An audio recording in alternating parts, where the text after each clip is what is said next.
हाय दोस्तों, चलिए हम देखते हैं एलएलबी फोर्थ सेमेस्टर का लीडिंग केसेस। वी शाह कौन रहता है? ये अपील करता रहता है। ठीक है। बनाम प्रिसाइडिंग ऑफिसर लेबर कोर्ट। क्या है? Presiding officer labour court. उल्लेख AIR 1978। कब का केस है? 1978 का SC 12। यह केस प्रसूति अधिनियम 1961 की धारा 5 पर आधारित है। यह केस किस पे आधारित है? प्रसूति अधिनियम 1961 की धारा 5 पर आधारित है। इस केस के तथ्य पर प्रकाश डाला गया है कि महिला कर्मकार को सामाजिक न्याय प्रदान किया जाए। ठीक है दोस्तों, तथ्य क्या था? सुब्बालम क्या था? सुब्बालम, जो कि इस अपील में उत्तरदाता नंबर 2 है, नामक महिला कर्मचारी। कौन है? महिला कर्मचारी है। माउंट स्टुअर्ट स्टेट में नौकरी करती थी। कहाँ पर? माउंट स्टुअर्ट स्टेट में नौकरी करती थी। यह प्लांटेशन उद्योग व्यवसाय करती थी। उसने प्रसव अवधि की छुट्टी के लिए स्थापन को नोटिस दिया। किसको नोटिस दिया? स्थापन को। स्थापन मतलब जहाँ पर वो काम करती थी उस जगह, एक तरह की मानो वो है कारखाना, कंपनी, नियोजक जो भी है। उसका प्रसव 16/12/1967 को हुआ। किनका? उस महिला का।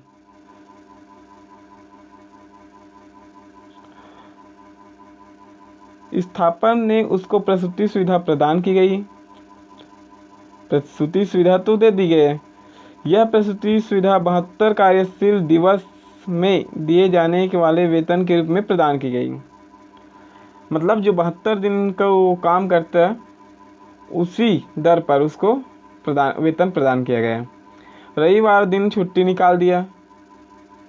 जैसे कि हम जानते हैं ऑक्सफोर्ड डिक्शनरी के अनुसार रविवार को सप्ताह में छुट्टी नहीं दिया जाता या एक सप्ताह ही माना जाता है। विचारण न्यायालय। केस विचारण न्यायालय में पहुंचा। उसको मांग के अनुसार राशि प्रदान नहीं की गई। किसको? महिला को। इससे असंतुष्ट होकर औद्योगिक विवाद अधिनियम की धारा 33(3)(c)(2) के अंतर्गत श्रम न्यायालय में आवेदन किया। श्रम न्यायालय ने उसका आवेदन भी स्वीकार कर लिया गया। ठीक है दोस्तों, अब मामला कहाँ चला गया? उच्च न्यायालय में। स्थापन जो भी स्थापन था उसने उच्च न्यायालय में लगा दिया। न्यायालय ने आदेश के विरुद्ध उच्च न्यायालय में अपील किया। ठीक है, विचारण न्यायालय के विरुद्ध स्थापन ने उच्च न्यायालय में प्रस्तुत कर दिया। मद्रास उच्च न्यायालय ने अपील स्वीकार की गई। कौन सा उच्च न्यायालय ने? मद्रास उच्च न्यायालय ने अपील स्वीकार कर ली गई। श्रम न्यायालय के आदेश को रद्द किया गया। जो आदेश था श्रम न्यायालय का उसको रद्द कर दिया गया।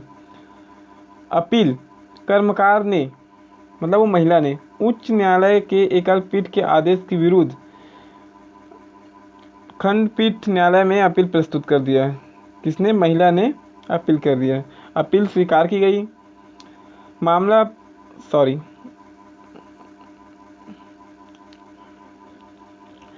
उच्चतम न्यायालय तक पहुंच गया। स्थापन ने विशेष इजाजत से कहाँ लगा दिया? उच्चतम न्यायालय में अपील कर दी गई। किसने? स्थापन ने। प्रसूति सुविधा अधिनियम की धारा 5 प्रसूति सुविधा के समुदाय के अधिकार के संबंध में उपबंधित करती है, जो इस प्रकार है। पहला है कि इस अधिनियम के प्रावधान के अधीन प्रत्येक कर्मकार स्त्री को अपनी यथार्थ अनुपस्थिति के लिए अपनी प्रसव के तुरंत पहले दिन की काल अवधि, उसने प्रसव का यथार्थ दिन तथा उस दिन के तुरंत पश्चात की काल अवधि क्या बोल रहे हैं, पहले दिन का, तुरंत के पहले दिन का कालावधि और प्रसव के तुरंत के पश्चात की कालावधि के लिए औसत दैनिक मजदूरी की दर पर प्रसुविधा के समुदाय के लिए अधिकारिणी होगी और उसका नियोजन उत्तरदायी होगा। स्पष्टीकरण कर लेते हैं हम इसको। इस उपधारा के प्रयोजन के लिए औसत मजदूरी से तात्पर्य उस स्त्री के उन दिनों के लिए जिसमें प्रसव के कारण अनुपस्थित थे। कौन से दिन के लिए? प्रसव के कारण जो अनुपस्थित थे या रहने की तारीख से तुरंत पहले 12 सप्ताह की अवधि के दौरान काम किया है। जो 12 सप्ताह का जो अवधि है उसमें कितना दिन काम किया है। उस स्त्री के मजदूरी का औसत न्यूनतम मजदूरी अधिनियम 1948 के अधीन नियत या पुनरीक्षित न्यूनतम मजदूरी दर या 1 रुपया जो भी है, 1 रुपया हो, कितना भी है, जो भी अधिकतम हो। ठीक है। दूसरा यह बोलता है कि कोई भी स्त्री प्रसूति प्रसुविधा के अधिकारिणी उस समय तक नहीं होगी जब तक कि उसने आसीत प्रसव की तारीख से तुरंत पूर्वगामी 12 महीनों मतलब 80 दिन के से जो कम न हो, है ना, उसको अन्यून बोलते हैं, जो कम न होना की अवधि तक नियोजन में प्रतिष्ठित यथार्थ में काम किया हो। मतलब कम से कम उन्होंने उस स्थापन या उस नियोजन या उस कारखाना में कितना दिन तक काम किया हो? कम से कम 80 दिन तक, जिससे वह प्रसूति सुविधा का दावा कर सकती है ना, वही कर सकती है। स्पष्टीकरण। इस उपधारा के अंतर्गत संगणना के प्रयोजन के लिए यदि कोई स्त्री जिसने यथार्थ स्थापन में कार्य किया है उसने आसीत प्रसव की तारीख से पूर्वगामी 12 महीनों में जबरी छुट्टी पर रही 2 या ऐसी छुट्टियों पर थी जिन्होंने तत्समय प्रवृत्ति किसी कानून के अधीन मजदूरी सहित छुट्टियां घोषित की गई था, तो उस समय को भी दिनों की संगणना करने के प्रयोजन के लिए जोड़ा जाएगा। क्या कर दिया जाएगा? जोड़ा जाएगा। तीसरा नंबर यह बोलता है कि प्रसूति सुविधा प्राप्त करने की अधिकारिणी को स्त्री 12 सप्ताह की अधिकतम कालावधि के लिए होगी। कितना सप्ताह का? 12 सप्ताह की अधिकतम कार्यावधि के लिए होगी, जिसमें 6 सप्ताह से अधिक उसको आसीत प्रसव की तारीख से पूर्वगामी होगी। माननीय उच्चतम न्यायालय के समक्ष प्रश्न विचारण हेतु यह था कि सप्ताह में रविवार का दिन सम्मिलित है या नहीं, है ना। क्या बोल रहे थे कि सप्ताह में रविवार को सम्मिलित करे या नहीं। इस अधिनियम में सप्ताह की परिभाषा नहीं दी गई है।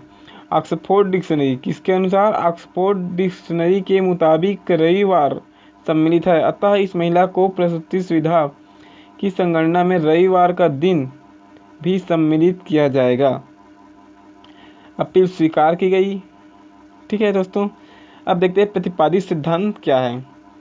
कोई भी स्त्री जो किसी स्थापन में कार्य कर रही है इस अधिनियम के अंतर्गत प्रसूति प्रसुविधाओं को प्राप्त करने की अधिकारिणी है। दूसरा क्या बोल रहा है? सप्ताह के संगणक में रविवार का दिन भी सम्मिलित किया जाएगा, रविवार को सम्मिलित किया जाएगा। तीसरा क्या बोल रहा है कि प्रसूति प्रसुविधा प्राप्त करने की अधिकारिणी कोई स्त्री 12 सप्ताह की अधिकतम काल अवधि के लिए होगी, जिसमें 6 सप्ताह से अधिक उसने आसियात प्रसव की तारीख से पूर्वगामी होगा। मतलब 6 सप्ताह कम से कम पहले वो सम्मिलित हो जाना चाहिए।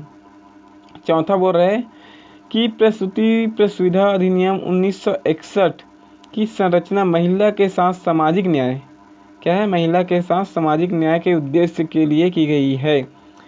Thank you for watching this video. Bye.